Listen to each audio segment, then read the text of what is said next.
this week, we're going to be covering a number of topics, as is typical in this accelerated class. First of all, we're going to be looking at a trend in Europe. We've already discussed the Renaissance, the Reformation, the development of new forms of government, in particular absolutism in France and Eastern Europe, and constitutional government in England and the Netherlands. Now we're going to be looking at what else was going on in Europe, and that is most importantly that beginning around the 15th century, the European nations that were being created were beginning to expand out of their borders. In particular, they were looking to discover new marketplaces around the world and new lands around the world. This is the time of Christopher Columbus, Ferdinand Magellan, Hernando Cortez, Francisco Pizarro, the great conquistadors and explorers of this age. So why did the European nations venture out of their borders and begin to explore at this time? Well, there are a number of reasons for this. These are highlighted in the PowerPoint presentation, but just very briefly, one of the big reasons has to do with the Renaissance. The Renaissance led to an innovation in shipbuilding techniques and new ideas. And so they began to develop, first of all, ships that could sail in the Atlantic Ocean and outside of the Mediterranean Sea. And also they began to develop tools that would allow them to sail outside of the coastline. One of the big issues that European nations had at this time was that, prior to this time, was that they could not sail out in the open seas, out on the ocean waves without seeing land. They would get disoriented. They didn't have the technology to know where they were. The Renaissance helped to allow these techniques and new pieces of technology to be developed, and which allowed European navigators to sail out in the Atlantic Ocean without getting lost and disoriented.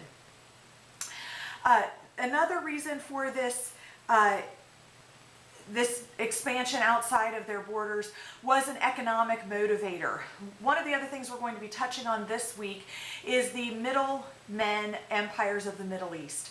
The Ottoman Empire, the Safavid Empire, and to a lesser extent the Mughal Empire in India. The Ottoman and Safavid empires that dominated in the Middle East served as middlemen to the exotic goods that that India and China had to offer Europeans. And the Europeans had developed quite a taste for these goods, these luxury items, and they really wanted them, but they had to pay as they went through the Ottoman and Safavid empires to get to the luxury goods. They had to then pay again to get back to Europe to sell them on the European marketplaces. And so the Europeans said, you know, this is silly. We can now sail out in the Atlantic Ocean. Let's just go to India directly. Let's go to China directly. And so there was an economic motivator to cut out the middleman of the Muslim empires of the Middle East. Another motivating factor was religion and the Reformation. The Reformation stirred up great religious zeal in Europe. Everybody was excited about their religion, whether you were Lutheran or Catholic or Calvinist or Anabaptist, whatever, you were excited about your religion. The Catholics, and Protestants in particular, but most importantly the Catholics, decided that with this religious zeal they were going to go out and spread the word of God and gain converts for their religion. And so everywhere that the conquistadors went, everywhere that these explorers went, missionaries went with them. We'll see this in particular in the New World, where they sort of blend Catholicism with the native religions into a hybrid version of Catholicism. And then we also see it in the East, in China and Japan, where European explorers try to gain converts there. And you'll see they have varying degrees of success, certainly more success in the New World than they did in Asia. The other reason is the rise of centralized states. Explorers needed someone to fund these trips. And the newly created centralized states that started in Spain and Portugal and then moved north to France and England, they were the ones who funded these expeditions. They wanted the glory for these new nation states, and the conquistadors sold their trips this way. Fund our voyage and we will bring you great glory, Spain. We will bring you new lands, England. And so the explorers were able to get their voyages funded because of the rise of these centralized states. Now, the turning point for Europe, well, first of all, Portugal really led the way in these voyages of exploration. Portugal is a fairly small, landlocked country. They're landlocked there by Spain, but they have an enormous coastline, so they're very familiar with the temperament of the Atlantic Ocean. Because they couldn't get to Europe without going through Spain, they had to find other ways to get there, and so they were very proficient in navigational technology. They really led the way, and when they began to expand, they were going to the Indies. They were going over to India, to the Middle East. They wanted to get over there and dominate trade in that area in the Indian Ocean. Ferdinand Magellan was really the turning point for Portugal and really for Spain. Magellan sailed for Spain because once Spain started to see Portugal having some success and gaining some dominance in the Indian Ocean, they wanted to get a part of that action, and so they quickly began to follow suit and try to trade in the Indian Ocean as well. Ferdinand Magellan circumvented the globe. He sailed all around the globe. It was a very hard-fought journey, but it was a turning point for Spanish attitudes towards expansion. And the Spanish said after Magellan's voyage that they didn't want to focus their attention on the Indian Ocean anymore. Rather, they wanted to go to the west. They wanted to go to the New World, this new world that had been discovered by Amerigo Vespucci and Christopher Columbus. They sent explorers like Hernando Cortez to conquer the Aztec Empire, Francisco Pizarro, who conquered the Inca Empire.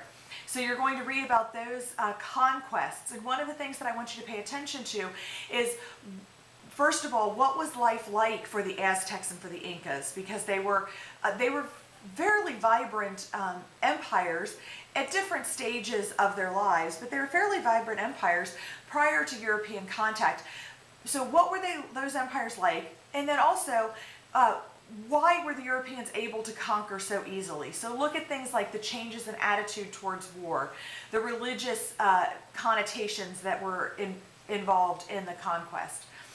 And then also, I want you to really pay attention, and this is one of your ID terms, is the Columbian exchange. That is the exchange of goods, of services, of plant foods, of animals, in between these cultures, the East and the West. And what does that mean for the American people? What did it mean for the European people? And what did it mean for the people around the world? Because what was going on in this exchange in the New World, in the Americas, had great impact all over the world. For example, the transatlantic slave trade picked up steam, quite a bit of steam, because the Native Americans couldn't handle the workload that the Europeans were putting on them. They died from disease, they died from overwork, and so the Europeans said, well, heck, we don't want to do the work over here. We came to be the masters in this world. Let's go find some workers somewhere else, and they began to export in great numbers the slaves from Africa over to the New World. Another thing to look at and pay attention to is what kind of slaves are being taken where, because slaves from the west coast of Africa were different from the slaves from the east coast of Africa. They went different places.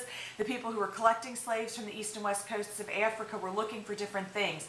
And so Africa has a very interesting history at this time. First of all, of course, their population declined in great numbers, but on one coast, the male population declined more. On the other coast, the female population declined more. And either way, it led to changes in the marriage patterns and the family styles of the African peoples. So that's just one way that this exchange of goods and services and people and foodstuffs and animals, known as the Columbian Exchange, impacted the world at large. Of course, we had silver coming out of the Americas, of the mines, and that led to inflation in certain parts of the world as well. So there's lots to pay attention to. The Columbian Exchange is an extremely important ID term, and would not surprise me at all if it is on your midterm exam. Focusing our attention on the empires of the East, the Middle East in particular, we'll start there. I believe that's what chapter 20 covers. The Middle Eastern empires were all Muslim empires. That's the Ottoman Empire, otherwise known as the Turks, the Safavid Empire, otherwise known as the Persians, and then the Mughal dynasty in India. Now, all of these are Muslim empires, meaning that the Islamic religion is at the center of their state. In the PowerPoint presentation, it'll go over a brief overview of the Islamic religion, how it was started by the Prophet Muhammad, who received visions via the angel Gabriel from Allah, and then began to go out and not only spread the word of Allah, but also to conquer new territories. So in Islamic empires, religion and politics go hand in hand. So it's very important to understand that. Now, within the Muslim religion, there is a split in the Islamic faith. This split happens a long, long time ago. It still exists today, and it has just deepened. But the split was very simple in the beginning. The split is between the Sunni Muslims and the Shia Muslims, or the Shiites. And the Sunnis believe that anyone is capable of becoming the leader of the Muslim state. You don't have to have any ties to the Prophet Muhammad. That anyone who is capable can be the political leader of the state. The Shiites, on the other hand, believe that in order to be the political head of state, you are also the religious head of state. And as such, you must have a blood tie to the Prophet Muhammad. And so that's why these two versions of the Islamic faith split. But the split deepens over time, and they come to really hate one another. The Ottoman Empire are Sunni Muslims. That is the majority of Muslims in the world today, and at that time were Sunni Muslims. Shiites are the minority of the Muslim faith, and the Persians, or the Safavid Empire, were Shiite Muslims. So pay attention to the differences and what that means to their histories of those two territories. You'll also want to pay attention to what the expansion of the Europeans means for these Middle Eastern empires. And we talked already, I mentioned there was a decline in income to these empires because they stopped being the middleman for trade for the Europeans. And that was very devastating to all of the Middle Eastern empires. The final set of empires that we're going to talk about are in Asia, in China and Japan in particular. In China, we'll cover the beginning of the Ming Dynasty, the fall of the Ming, and the beginning of the Qing Dynasty. Now, the Ming Dynasty and the Qing Dynasty both used the civil service exam as their basis for gaining government bureaucrats. And you can read in detail about the civil service exam in your textbook. I also, though, want to point out that you do need to pay attention to the PowerPoint presentation and its covering of the civil service exam because it will go over the significance of the exam. So if you see that as an ID term on your midterm, you want to make sure to focus on the significance, which is definitely covered in the PowerPoint presentation. The Ming Dynasty also used to a great deal eunuchs, which is very unusual. Typically, we don't see eunuchs being used in government positions in China until the decline of an empire. The Ming Dynasty is unique in that they used eunuchs from the very beginning in great numbers. Eunuchs are, of course, castrated males, and they were seen as being easily controlled and loyal to their master because they didn't have any other hopes of gaining any other position in society or government because of their castrated status. They were all oftentimes kind of referred to as females, as women, because their testosterone, their masculinity had been taken away. They were seen to be easily controlled, much like women were at this time in history.